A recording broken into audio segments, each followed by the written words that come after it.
All right, let's do this. So here I am. I just got to Duluth, Minnesota. I'm in Duluth Creative, which is a co-working space here. Really cool to just immediately jump right in and start meeting other creatives. This is day one of a 30-day challenge that I'm doing for myself. And I want to invite you along the way. The challenge here is to create content every single day and just get it published, just ship it. Don't spend too much time overthinking it, editing it. I just got to get on my head. I'm trying to take the advice that I give to clients when I work with clients on their content strategy and just apply it to my own project, Maple Creative, and the work that I'm doing. So in this first video, I just want to explain like who I'm working with and give you the framework that I work with clients on when I help them plan their content. So just be totally transparent. I'm going to be using the same framework here in this series. And by just talking it through, and actually I'll use these first couple videos to plan out the next set of content. And that way you can be part of that journey as well. And maybe you'll be able to gain some tools that you can apply to your website and your work. So let's get into it. First, the types of people that I work with on websites are people who are building connections. They're hosting events, they're building communities, they're teaching online courses. Really, they have a generous spirit about providing value. And what they're doing is they're showing people that all the connections that are available to them, whether it's introducing them to other people, introducing them to resources, frameworks, tools, that's their work. So it tends to be nonprofit community groups.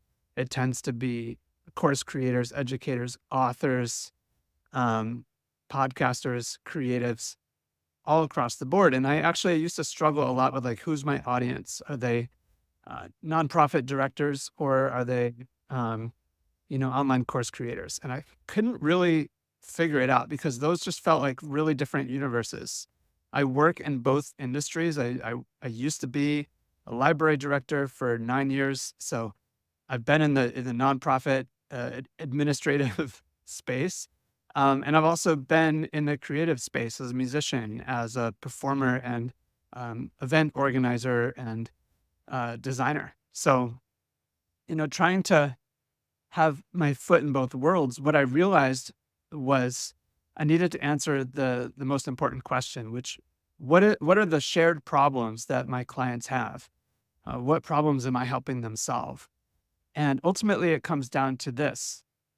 I help people understand that their website is more than a layout, that their website is a place where they're able to build trust and connection and bring people together. So it doesn't matter what type of business or organization you run.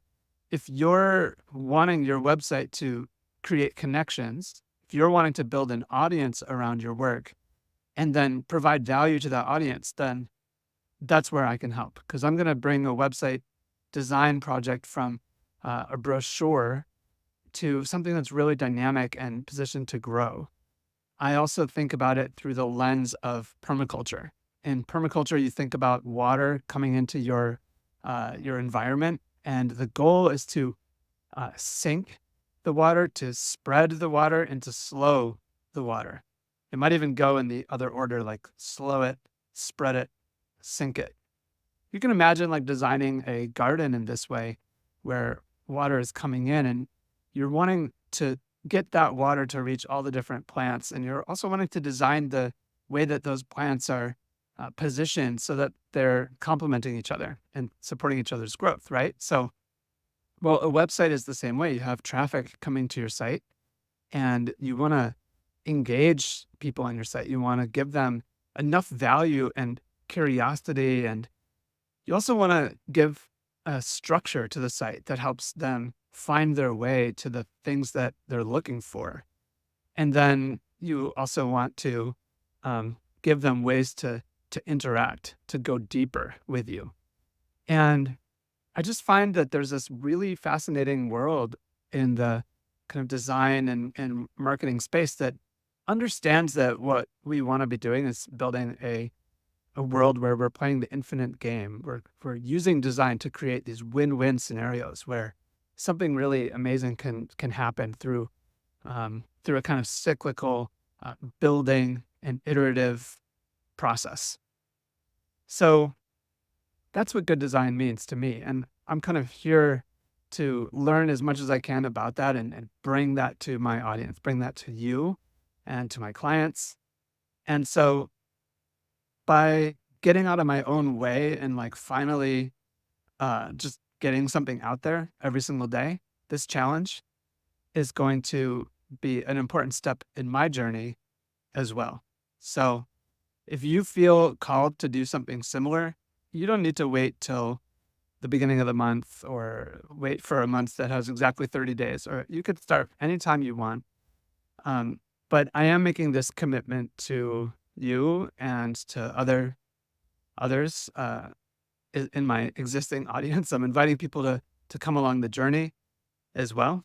I'll be sending an email every day with my update, and I'll be publishing this as a podcast episode as well. So, all right, here is just a really brief framework that I'm going to use to help me map out the next 30 days. And then in the next video, I'll go into it a little bit further. One, I'm going to use the framework of letting things emerge. I want to be able to be present and not be totally scripted. So I'm going to be creating outlines. I'll be creating some topics and things like that.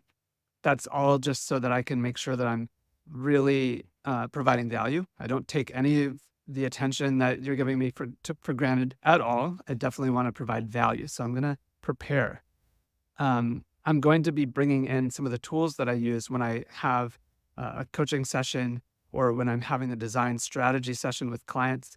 So I'll be bringing in some tools that I can share in the links for each of these episodes, worksheets, things like that.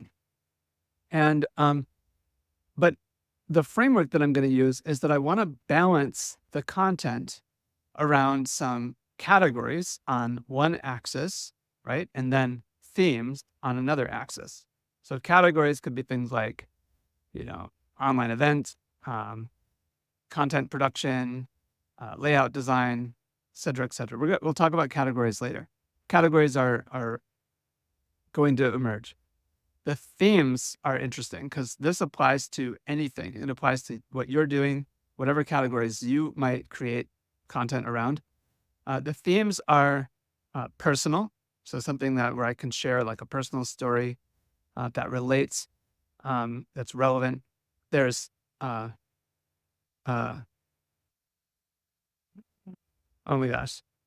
Well, there's personal and then there's useful. That's the next one, right? So something that you can use, something that's valuable. And then something that's promotional. So giving you a tool, giving you an opportunity, inviting you to an event, telling you about something that I'm doing. And then there's timely. So that's reacting to whatever's happening now. So I might talk about like a trend that's affecting our industry. I might talk about world events, things that are related to the time in which I'm putting things out. Now, timely is something that can kind of fit or not fit depending on whether the content goal is to be evergreen or more emergent. So we'll dig more into this later, but if you were to just take a piece of paper and draw it out like a couple lines and say, these are the themes, you're going to have personal, useful, and promotional, and then across the top, like a bunch of different categories, like the different types of things that you would create content around. Then you can start to brainstorm, because what often happens when we brainstorm content or when we get started with blogging or something like that is we might do a lot in one area and not enough in another area. So by attaching this framework to it, you can see where you might want to add something else, something new. But it also gives you a sense, if you were to plan this out on the calendar, how to place things so that they're balancing a bit. Yeah. So, all right.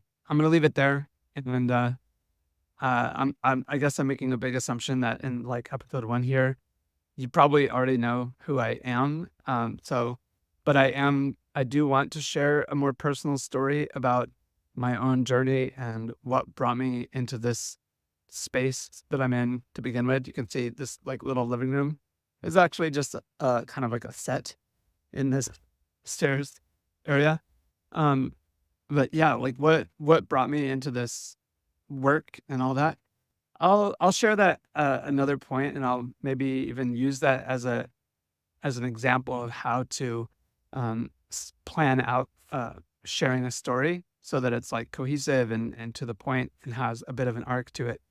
Because I think, yeah, I think even my own like struggles with creating something can be useful as long as I make it succinct and um, something that can be reflected on and applied.